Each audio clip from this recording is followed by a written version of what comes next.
Speaker sir ధన్యవాదాలు.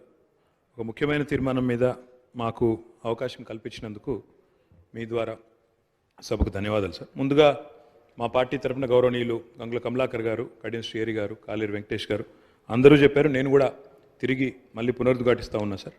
ఈ తీర్మానాన్ని పూర్తి స్థాయిలో మా పార్టీ పరంగా పూర్తి స్థాయిలో మనస్ఫూర్తిగా దీన్ని ఆహ్వానిస్తున్నాము, స్వాగతిస్తున్నాము. ప్రభుత్వానికి అభినందనలు కూడా హృదయపూర్వకంగా తెలియజేస్తున్నాం సార్. అధ్యక్ష, కాకపోతే ఒక విషయం చెప్పాలి అధ్యక్ష, ఎందుకంటే ఈ తీర్మానం స్వాగతించదగ్గది అనే మాట అందులో భేదాభిప్రాయం లేదు, భిన్నాభిప్రాయం లేదు. మా నాయకులు, ప్రతిపక్ష నాయకులు, గౌరవ పెద్దలు, తెలంగాణ తొలి ముఖ్యమంత్రి కేసీఆర్ గారు ఈరోజు కాదు అధ్యక్ష, 2004 డిసెంబర్ 17 నాడు ఆనాడు UPA 1 గవర్నమెంట్లో కేంద్ర మంత్రిగా ఆనాడు వారు ఇక్కడ మన రాష్ట్రంలో, ఆనాడు ఉమ్మడి ఆంధ్రప్రదేశ్ రాష్ట్రంలో ఉండే బలహీన వర్గాల సంక్షేమం కోసం పోరాడే ఆర్ కృష్ణయ్య గారు, వకులాభరణం కృష్ణమోహన్ రావు గారు, ఇట్లాంటి పెద్దలందరినీ కూడా తీసుకొని ఆనాటి అప్పటి ప్రధానమంత్రి గౌరవనీయులు మన్మోహన్ సింగ్ గారి అపాయింట్మెంటు వారు కోరినారు సార్. ఎందుకంటే బలహీన వర్గాల సమస్యల మీద మాట్లాడాలి, సమయం ఇవ్వండి అని కోరితే ప్రధానమంత్రి గారు ఒక 5 నిమిషాలు సరిపోతుందా అని అడిగినారు. 5 నిమిషాలు కాదు సార్, ముఖ్యమైన సమస్య మీకు వివరంగా చెప్పాలి, దయచేసి ఒక 40 నిమిషాలు టైం ఇవ్వండి అంటే దాదాపు ప్రధానమంత్రి మన్మోహన్ సింగ్ గారు గంటన్నర సమయం ఇచ్చి డిసెంబర్ 17, 2004 అధ్యక్ష, నేను తేదీతో సహా చెప్తా ఉన్నా, ఆ రోజు పోయి కలిసి సవివరంగా వారికి ఎక్స్ప్లెయిన్ చేయడమే కాకుండా ఆ రోజు పెట్టిన డిమాండ్ కూడా ఒకటే సార్. మా పార్టీ తరఫున ఆనాడు కేంద్ర మంత్రిగా కేసీఆర్ గారు చెప్పిన మాట, అన్ని రాష్ట్రాల్లో బీసీ వెల్ఫేర్ మంత్రిత్వ శాఖలు ఉన్నాయి, కేంద్రంలో లేకపోవడం అనేది శోచనీయం, బాధాకరం.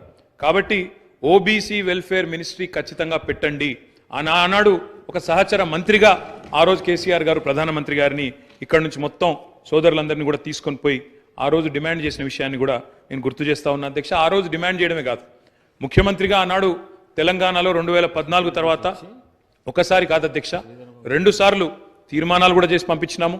ఆనాడు మళ్ళీ ప్రధానమంత్రి నరేంద్ర మోడీ గారికి కూడా విజ్ఞప్తి చేసినాం, ఓబీసీ వెల్ఫేర్ మినిస్ట్రీ పెట్టండి, పెట్టినట్టయితేనే మీరు బడ్జెట్లో కనీసం 5% పెట్టినా 2 లక్షల కోట్లు వస్తుంది భారతదేశంలోని బలహీన వర్గాలకు అని చెప్పి డిమాండ్ చేసిన పార్టీ బీఆర్ఎస్ పార్టీ అనే మాట కూడా నేను మళ్ళొకసారి గుర్తు చేస్తా ఉన్నా అధ్యక్ష. ఈ తీర్మానాన్ని స్వాగతిస్తూనే కేవలం 2 విషయాలు మాత్రం గౌరవ మంత్రి గారి దృష్టికి, ప్రభుత్వ దృష్టికి నేను తీసుకొని పోవాలనుకుంటున్నాను సార్.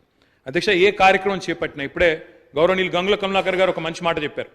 బీహార్లో ఈ ప్రయత్నం చేసినారు, అక్కడ జనరల్ అడ్మినిస్ట్రేషన్ డిపార్ట్మెంట్ ద్వారా, GAD ద్వారా అక్కడ ఈ కార్యక్రమాన్ని వారు ప్రయత్నం కూడా చేసినారు. ఆనాడు JDU కాంగ్రెస్ పొత్తులో ఉండే అనుకుంటా, అక్కడ ప్రయత్నం RJD పొత్తులో ప్రయత్నం చేసినారు. కానీ దురదృష్టవశాత్తు న్యాయపరమైన చిక్కులు రావడం వల్ల మొత్తం ప్రక్రియ ఆగిపోయింది. 500 కోట్లు బడ్జెట్లో పెట్టినప్పటికీ మొత్తం కార్యక్రమానికే విఘాతం కలిగి ఈరోజు ఎటు కాకుండా త్రిశంకు స్వర్గంలో వేలాడుతూ ఉన్నది. కాబట్టి నా విజ్ఞప్తి, మా అందరి విజ్ఞప్తి, మా పార్టీ తరఫున కూడా ప్రభుత్వానికి నేను చేసే విజ్ఞప్తి అధ్యక్ష, ఈ కార్యక్రమం ఫలవంతం కావాలి అంటే మీరు తదుపరి మీరు చెప్పిన బీసీ డిక్లరేషన్లోని ఆ అంశాలన్నీ కూడా అమలు కావాలని మనస్ఫూర్తిగా ఆశిస్తూ, ఆకాంక్షిస్తూ ఇది ఫలవంతం కావాలి అంటే ఒక పని చేయాలి అధ్యక్ష. దయచేసి శాసనసభను పొడిగించండి, ఇంకా 2 రోజులు పొడిగించండి, బిల్లు ప్రవేశపెట్టండి. చట్టబద్ధత ఉంటేనే ఈ కార్యక్రమం ఫలవంతం అవుతుంది తప్ప లేకపోతే విఫలం అవుతుంది సార్. ఇంకొక మాట కూడా సార్, ఇప్పుడు జస్టిస్ రాజేందర్ కుమార్ సచార్ గురించి కూడా గౌరవ ముఖ్యమంత్రి గారు చెప్పినారు అధ్యక్ష. జస్టిస్ రాజేందర్ కుమార్ సచార్ కమిటీ ఏర్పాటులో కూడా మా పాత్ర ఉంది, మా నాయకుడు కేసీఆర్ గారి పాత్ర ఉంది. ఆ రోజు UPAలో కేంద్ర కేబినెట్లో వారు ఉన్నప్పుడే ప్రతిపాదన కూడా తీసుకొచ్చాం. ఇప్పుడు ఎందుకు చెప్తా ఉన్నా ఈ మాట అంటే జ్యుడిషియల్ శాంక్టిటీ కానీ అధ్యక్ష, ఒక్క నిమిషం మీరు చెప్పాలి, చెప్పింది దానికి మొత్తం అధ్యక్ష చెప్పండి సార్, చాలా అధ్యక్ష, ఇలాంటి తీర్మానానికి ఒకవేళ నిజంగా ఆశించిన ప్రయోజనం నెరవేరాలంటే, ఎందుకంటే నేను నిజంగా పాయల్ శంకర్ గారు మాట్లాడింది విన్నాను, కాలేరు వెంకటేష్ గారు మాట్లాడింది విన్నాను, శ్రీహరి గారు మాట్లాడింది విన్నాను, శంకరన్న మాట్లాడింది విన్నాను. అందరి గొంతుల్లో ఒక ఆవేదన ఉంది అధ్యక్ష. మా మంత్రి గారికి కూడా చాలా ఆవేదనలో, డెఫినెట్గా వారికి కూడా ఆవేదన ఉంది. ఈ సెక్షన్కి లాభం జరగాలి, ముఖ్యంగా బలహీన వర్గాలకు లాభం జరగాలి, బీసీలకు లాభం జరగాలనే ఆకాంక్ష స్పష్టంగా పార్టీలకు అతీతంగా అందరిలో ఉంది. ఉన్నప్పుడు అది ఫలవంతం కావాలంటే జ్యుడిషియల్ శాంక్టిటీ ఉండాలి, లేదా ఎందుకంటే వారే అన్నారు జస్టిస్ రాజేందర్ కుమార్ సచార్, మీరు హైకోర్టు చీఫ్ జస్టిస్ని అడిగితే మీకు ఒక సిట్టింగ్ న్యాయవాదిని ఇస్తారు, జ్యుడిషియల్ కమిషన్ ఏంటి, లేదా బ్రహ్మాండంగా స్టాచ్యూటరీ శాంక్షన్ కావాలి అంటే రేపు ఎల్లుండి శాసనసభను పొడిగించండి, తమరి నిర్ణయం, వెంటనే బిల్లు తీసుకొని రండి, మేము సంపూర్ణంగా మా పార్టీ నుంచి మద్దతు తెలియజేస్తామని చెప్పి కూడా తెలియజేస్తూ మీకు ధన్యవాదాలు అధ్యక్ష అవకాశం ఇచ్చింది. మినిస్టర్ గారు. సార్ గౌరవ సభ్యులు గంగుల కమలాకర్ గారు, బీర్ల ఎలయ్య గారు, పాయల్ శంకర్ గారు, శంకరయ్య గారు, అక్బరుద్దీన్ గారు, వాకిటి శ్రీయార్ గారు, కూనంనేని సాంబశివరావు గారు, ఆది శ్రీనివాస్ గారు, కాలేరు వెంకటేశ్వర గారు, అదేవిధంగా కేటీ రామారావు గారు మాట్లాడిన దానికి సంబంధించి ప్రప్రథమంగా ముందు ఈరోజు నిజంగా ఈ శాసనసభ తెలంగాణ రాష్ట్ర ఏర్పాటుకు సంబంధించి జరిగిన తర్వాత ఒక పెద్ద నిర్ణయం తీసుకొని ఈ రాష్ట్రంలో మేము ఎవరికి వ్యతిరేకంగా ఇది నిర్ణయం తీసుకునేది కాదు అధ్యక్ష. ఈ రాష్ట్రంలో ఉన్నటువంటి గౌరవ మా శాసనసభ్యులు, బలహీన వర్గాలకు సంబంధించిన శాసనసభ్యులు సంఖ్య ఎక్కువ ఉండాలి, న్యాయం జరగాలి, పిల్లల ఆర్థిక, విద్య, రాజకీయ అన్ని రకాలు పెరగాలనే ఆలోచన మిగతా అన్ని రాజకీయ పార్టీలు చెప్పినట్టుగానే మేము కూడా ఒక చిత్తశుద్ధితోటి ఈరోజు ఈ కార్యక్రమం తీసుకున్నాం. తప్పకుండా అందరూ కూడా దీనికి మద్దతు ఇచ్చినారు, వారందరికీ కూడా ప్రత్యేకించి ధన్యవాదాలు.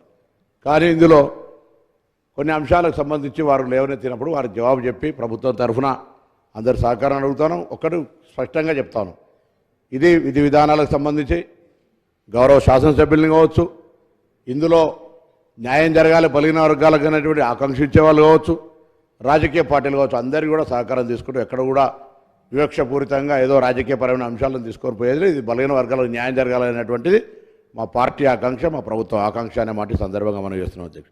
ఈరోజు చాలా మాట్లాడుతారు చట్టం గురించి సంబంధించి, చట్టం చేయాలి.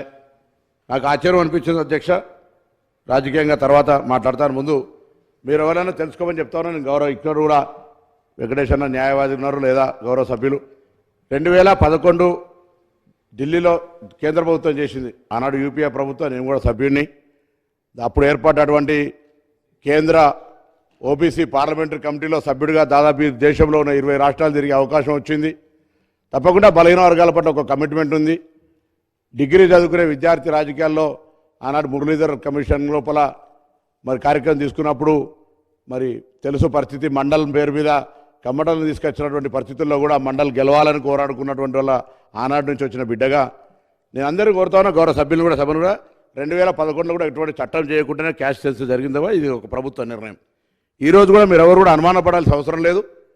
చట్టానికి సంబంధించి కావచ్చు, చిత్తశుద్ధి ముఖ్యం. 2000లోకి వచ్చిన తర్వాత సరే ఎవరు మంత్రులు ఉన్నారు, బీసీ వెల్ఫేర్ మంత్రులు ఎవరు ఏంది అనేది కాకుండా ఈ రాష్ట్రంలో 130 కులాలుండి 29% విద్యా ఉద్యోగ రంగాల్లో ఉన్న తర్వాత కూడా స్థానిక ఎన్నికల లోపల బీసీ రిజర్వేషన్ శాతం జరుగుతోంది అధ్యక్ష.